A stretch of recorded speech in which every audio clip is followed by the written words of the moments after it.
I'm Nathan Rutherford, and welcome to Myth Madness.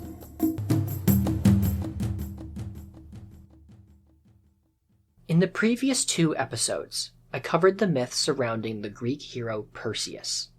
In part 1, I talked about how Perseus secured help from the gods, and was able to track down and kill one of the monstrous Gorgons. This adventure started as a way for Perseus to save his mother from an unwanted relationship with a cruel king. It is Perseus's most famous adventure, and the climax took place far from his home. In part 2, I talked about Perseus's adventures on his return journey, and what he did when he got back to Greece. The focus of this episode is the Gorgon Perseus killed 2 episodes back. In that story, Medusa was presented as a threatening monster. In this episode, I want to take time to drill down a bit more into the mythology of the Gorgon Medusa, and how conceptions of the Gorgons changed over time. First off, let's start with her family. Early Greek writers and artists portray Medusa as a monster born into a large family of strange, sea-related, but not exactly, monsters. Medusa's parents are almost always Phorkys and Keto.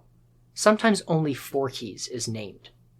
The name Phorkys means seal, while Ceto means whale or sea monster.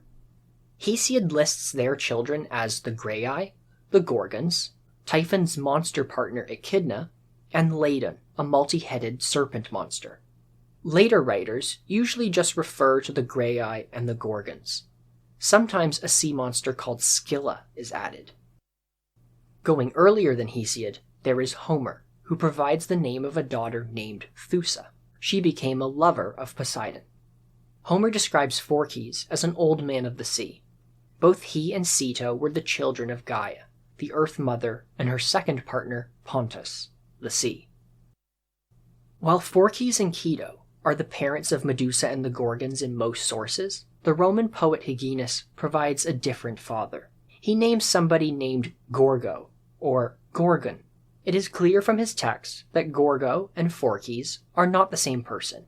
The reason being Hyginus first lists the various children of Phorkys and Keto, and then contrasts this list with the children of Gorgon and Keto. So who was this Gorgon, or Gorgo? Well, Hyginus names him as a child of the monster Typhon and his serpentine partner Echidna. They are the father and mother of a lot of monsters from Greek mythology. Back in the Typhon episode, I talked about how the 4 main children of Typhon and Echidna were the Chimera, the Hydra, the hellhound Cerberus, and another dog named Orthus. But I also mentioned that over time, the ancient Greeks added more and more monsters to this list. Hyginus here is adding yet another, this Gorgo, and thus, through him, Typhon is also the ancestor of Medusa and the Gorgons in this version.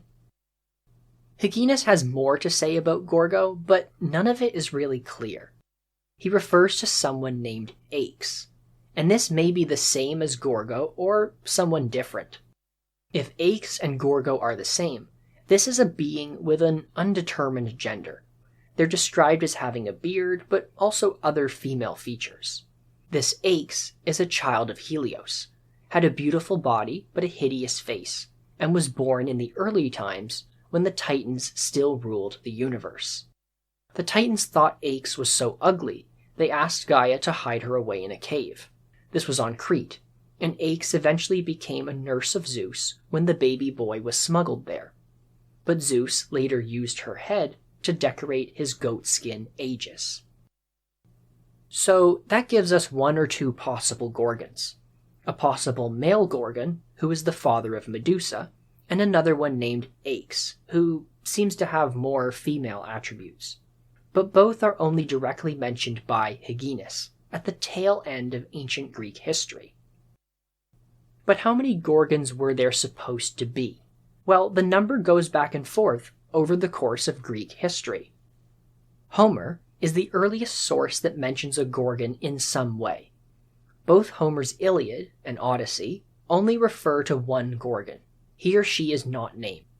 In the Odyssey, the Gorgon is listed as one of the frightful inhabitants of the underworld, and the Iliad says the head of the Gorgon is on the Aegis of Athena. This is the same Aegis that belongs to Zeus. Athena just borrows it. Even though Homer only mentions one Gorgon, that doesn't mean he only thought there was one Gorgon. We can't be sure. His details on the Gorgon story are pretty slim. But assuming he did only think there was one, it's also not clear if Homer's Gorgon is the same as Hyginus's Gorgon, or one of the usual kind we're familiar with. Both supposedly had their heads decorate Zeus's Aegis, although they got there in different ways. Besides Homer and Hyginus, most of the time we have the typical three Gorgon sisters. Hesiod is the earliest known Greek author who actually lists multiple Gorgons.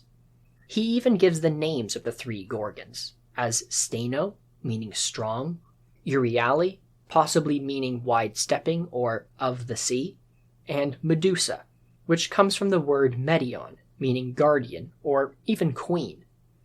All three are named as the daughters of Phorcys. There's no mention of a male Gorgon or Aix by Hesiod. Several hundred years later, Apollodorus does the same as Hesiod, naming three Gorgons, who are all sisters and all the daughters of Phorcys.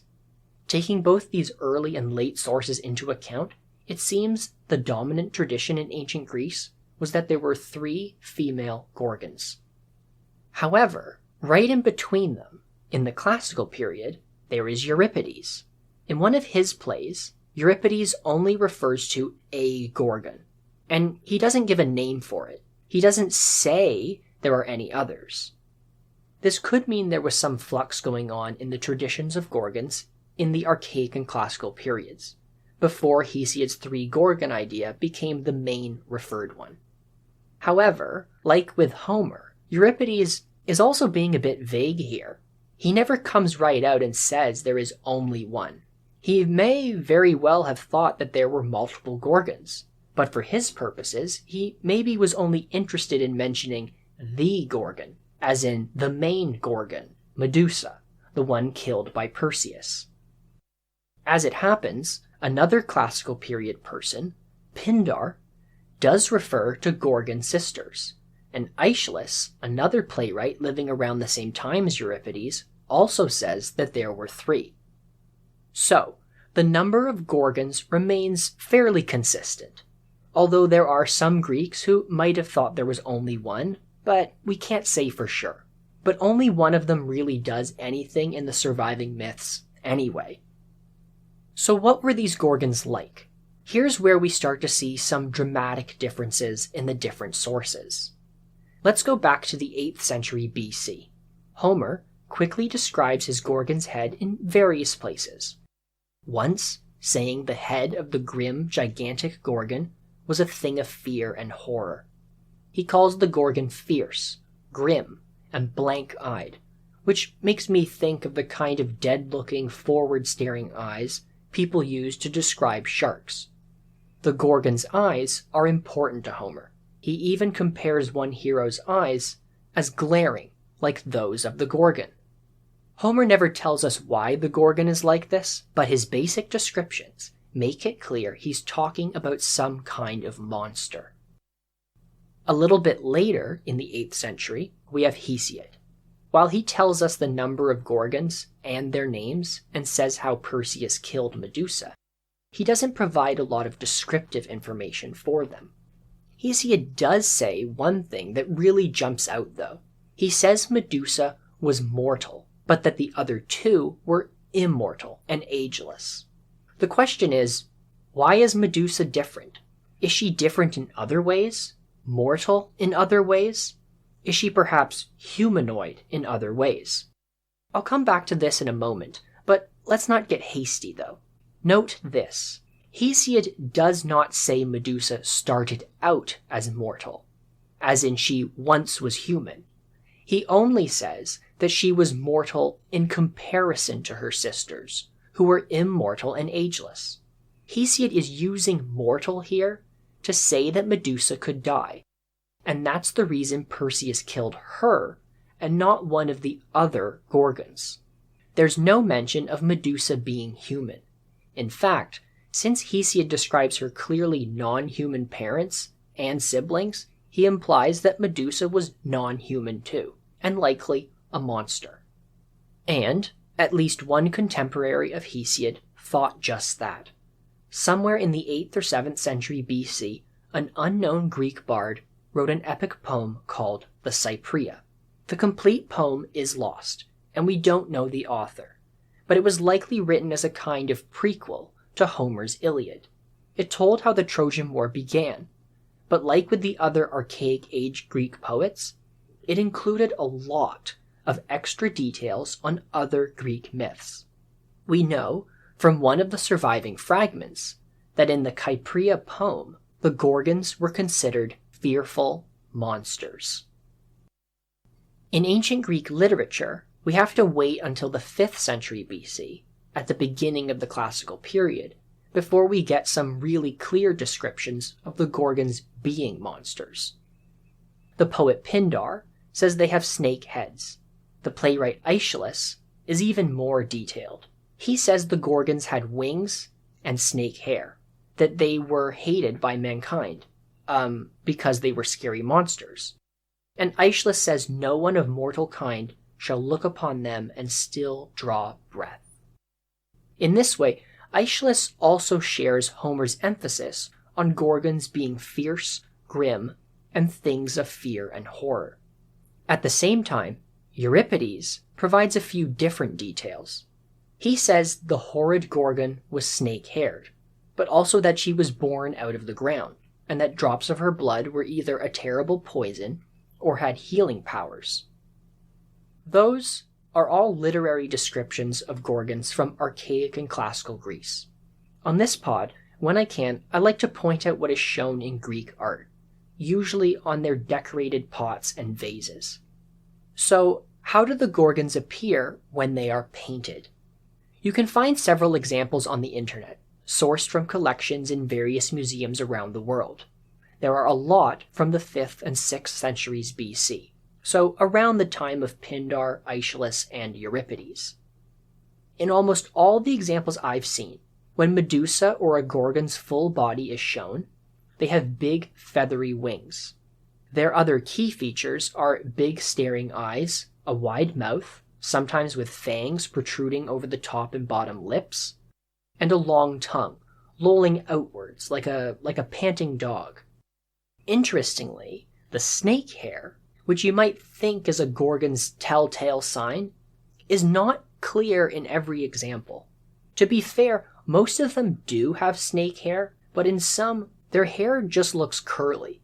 Some of the Gorgons also have beards. These ones seem to have more masculine features overall. Maybe this is where Hyginus got the male Gorgon idea. Returning to literature, let's look at the works a few hundred years later. While Aeschylus said no mortal could look at the Gorgons and survive, Lycophron, in the 3rd century BC, is the first surviving source to elaborate on exactly how Medusa kills people who look at her, by turning them into stone. He says using the severed Gorgon's head, Perseus could fashion men as statues, from top to toe. A couple hundred years after him, the Roman poet Ovid lived from 43 BC to 18 AD. In his poems, the Metamorphoses and the Heroides, he describes Medusa's snake hair in several places, and also how she could turn people to stone. Ovid has some other very interesting things to say about Medusa's background, but I'll come back to that in a few minutes. After Ovid, in the 2nd century AD, Apollodorus' very detailed description of Gorgons is the most straightforward. He says the Gorgons' heads were entwined with the horny scales of serpents, and they had big tusks like hogs, bronze hands, and wings of gold on which they flew. All who looked at them were turned to stone. Although somewhere else in his writing he describes how if a lock of Gorgon hair was held up on the walls of a city under siege, the enemy army would run away in terror. Apollodorus takes everything others have already explained about the Gorgons and brings it all together. We have the wings, we have the snake hair, we have the tusks or fangs coming out of the Gorgons' mouths, we have a new detail about bronze hands or claws. Apollodorus follows the written sources and the artwork too. Okay, so now we've talked about the Gorgon's monstrous characteristics. In the early archaic years, in literature, we get a vague description of a monster. A grim, fierce monster with staring eyes. Something scary to look at. We have to look at the Greek vases or wait until the early classical period literature to get the specific details. But within the archaic period, we also have Hesiod. And a few moments ago I mentioned how he is the one that first shares the unique detail of the Gorgon Medusa being mortal. I suggested that this does not mean Medusa was any less monstrous, but instead was used by Hesiod to explain why, out of the 3 Gorgon sisters, Medusa was the one that Perseus killed. But there is more to Hesiod's version that suggests Medusa was special in other ways too. First off, there is a comment that Medusa suffered a sad fate, before going on to explain what happened when Perseus cut off Medusa's head. At this point in Greek history, there is only evidence the Greeks viewed the Gorgons as monsters. They're described as scary. Homer even has the hero Odysseus scared of finding a dead Gorgon when he visits the land of the dead. Imagine just how fierce, grim, and terrible these archaic Greeks imagined Gorgons to be, if they thought they were terrible even when they were dead. But Hesiod's sad fate comment suggests empathy on the part of the poet. Why would Hesiod feel bad if Medusa was just another terrible monster? What if Medusa was less monster and more woman? Towards the end of the 5th century BC and the beginning of the 4th, in the late classical period, we begin to see a change in how Medusa was drawn on Greek vases. In one example, Medusa does not look like any of the earlier Gorgon art. This Medusa looks very, very different. She does not possess any of the monstrous Gorgon features. No snake hair, no wide mouth and protruding tongue, no fangs, and certainly no beard. Instead, she is a beautiful woman with curly hair and a dress. She looks human, except for having large feathery wings. In another example, we have another winged woman. In these 2 examples, Medusa is not a fierce, vicious creature. Instead, she is shown peacefully asleep with her head resting on folded hands. But if this Medusa looks so different, how do we even know it's Medusa? In some examples of Greek vase art, the figures are sometimes labeled. It's pretty easy to tell who people are when that happens. But that doesn't always happen, so we have to rely on the context of the image. Try and figure out what's being depicted by looking at other things in the picture. One of these vases, with the beautiful winged woman, shows Perseus pulling the woman by the hair, as the goddess Athena observes. In the image, Perseus's head is turned the other way, because she is a Gorgon and he can't look at her, even though she is not fierce and grim and dangerous looking like the earlier Gorgon artwork. This in itself is interesting. Today, people normally interpret the whole can't look at a Gorgon thing as meaning the monsters are so ugly, looking at them turns you to stone. But this doesn't hold here. The winged woman on the vase is clearly not ugly, so why does Perseus still look away? Well, having the head turned away is likely just an artistic convention, something artists would put in their work so viewers could identify the people in them. The ancient Greek who painted this vase wanted the people he painted it for to know who it was. And they used the convention to identify Medusa in the same way we can today. Both of these examples of a beautiful Medusa come from the Attica region of central Greece, the area around the city of Athens. Both were made around 450 BC, but likely by different artists. This suggests this new, more human-looking conception of Medusa may have started as a very regional tradition in the late classical period. It may have spread fairly quickly, though. Less than 100 years later, in the 4th century BC, a vase was made in Apulia, in southern Italy.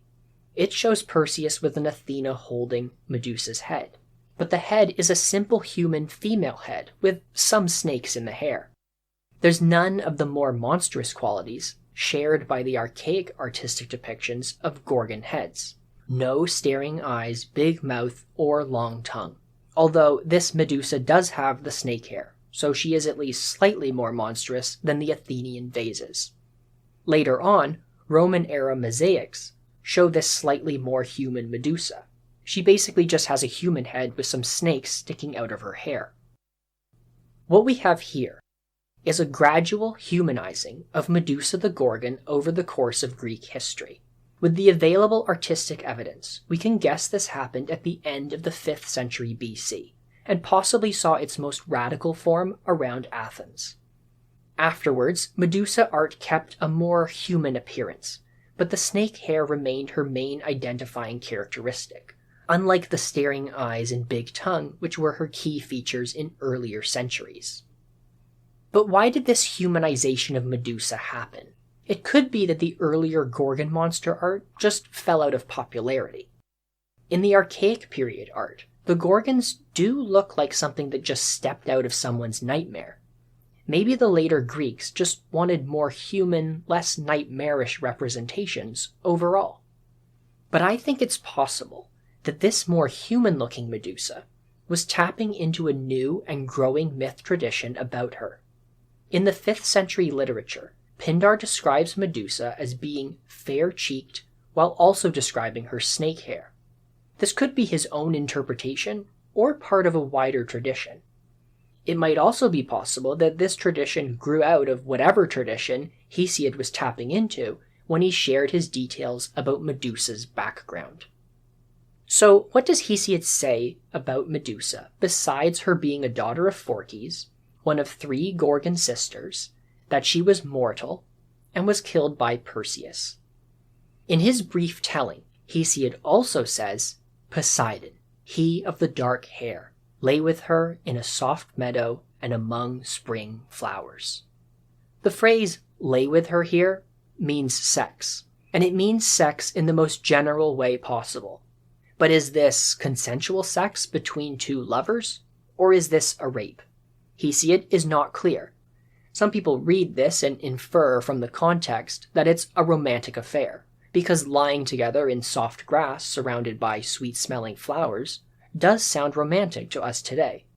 And that's a fair point, but having a romantic-sounding setting doesn't always mean a romantic time. Myths from other cultures, but Greek mythology too, are full of examples of young girls innocently picking flowers in fields or sitting by the edge of a river before being jumped and raped by some stranger. My point is this. In Hesiod's version, Medusa and Poseidon have sex, but we don't know enough context to determine what the circumstances were. Hesiod's version is from the 8th or 7th century BC. Around 800 years later, we get Ovid, and his version is much more transparent than Hesiod, and provides a very different take. First off, Ovid shares that Medusa was one of multiple Gorgon sisters, but there's a major twist. Only Medusa has snake hair, and presumably looks like how we imagine Gorgons to be. Why was Medusa the snake-haired one? In Ovid's poem Metamorphoses, this question is asked by the Ethiopians to none other than Perseus, fresh from his slaying of Medusa herself. It's a tragic tale. Perseus tells the Ethiopians, Medusa was once extremely beautiful. Tales of her went far and wide, and many suitors hoped to attend her. Her best feature, apparently, was her hair. One day, Medusa was in a temple dedicated to Athena. Why she was in this temple? Was she a priestess, a worshipper praying to Athena, or perhaps even hiding inside, is not clear. Ovid just tells us she was in a temple. Within, we are told, Poseidon, the lord of the sea, raped Medusa. Since it's Athena's temple, she saw the whole thing, but turned away and used her shield to block her eyes. Later, Athena punished Medusa, turning her lovely hair into the loathsome snakes. Yes, you heard that right. Athena punished Medusa for being raped. Punished her for something she had no control over. People today are rightly disturbed to hear this detail, and often ask why. Maybe Athena couldn't punish Poseidon, so she settled for Medusa. Maybe Athena blamed Medusa. Maybe people in ancient Greece and Rome had a boys will be boys attitude and generally blamed women when terrible things happened to them. This background story for Medusa includes a sexual relationship with Poseidon, like with Hesiod's, but in this one it is clearly a rape. Ovid is also the earliest surviving source that puts Athena in the middle of it. Previously, Athena is only involved in the death of Medusa, not in her origins. In Ovid's tale, Medusa and her sisters are beautiful women. Like with the earlier stories, Medusa is different in some way. In Hesiod's tale, Medusa is mortal. In Ovid's, Medusa is monstrous. Hesiod explains his difference by tying it to why Medusa had to die. Ovid explains his difference in the same way, but also says Medusa wasn't always a monster and further explains how she got that way. There's no need for Athena to be involved in the earlier stories because in those, Medusa's monstrous Gorgon qualities are innate, and that's just the way she is.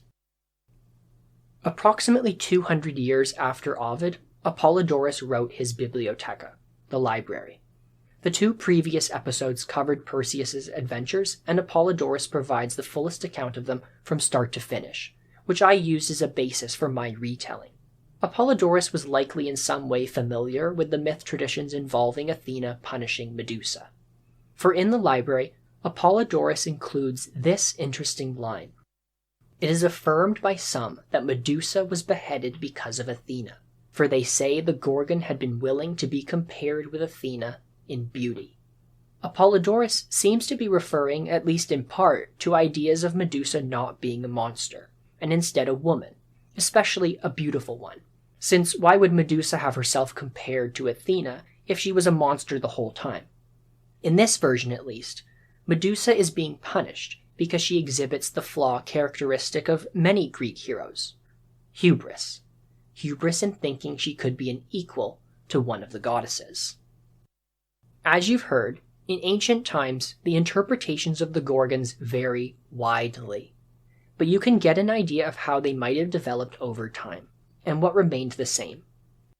In the earliest recordings, the Gorgons are monstrous, terrible creatures.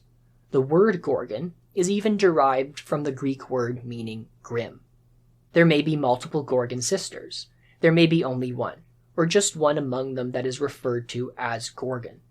In the Archaic period, the Gorgons appear very inhuman, with big staring eyes, fangs or tusks, and long tongues, and oftentimes snake hair. Later on, the snake hair became the more dominant trait, and Medusa herself acquired a more human woman appearance. In Hesiod's account, she is linked sexually to Poseidon, which is also interesting because Homer mentions a sister of the Gorgons, Thusa, who was also linked sexually to Poseidon. Athena is also closely associated with Medusa in the Archaic period, as she helps Perseus and is often shown with the Gorgon head on her chest. In later sources, we get the details that Medusa fell afoul of Athena in some way, and that this tradition seems to take something from the humanization of Medusa that took place in previous centuries. Medusa is a monster, but she's not a monster on the scale of Typhon, the Chimera, or others. In the earliest sources, she always had something weird about her, either making her different from her sisters or from other mythical Greek monsters. And that's all for today. If you enjoyed this episode, please consider reviewing the podcast on Apple Podcasts. As always, thank you for listening.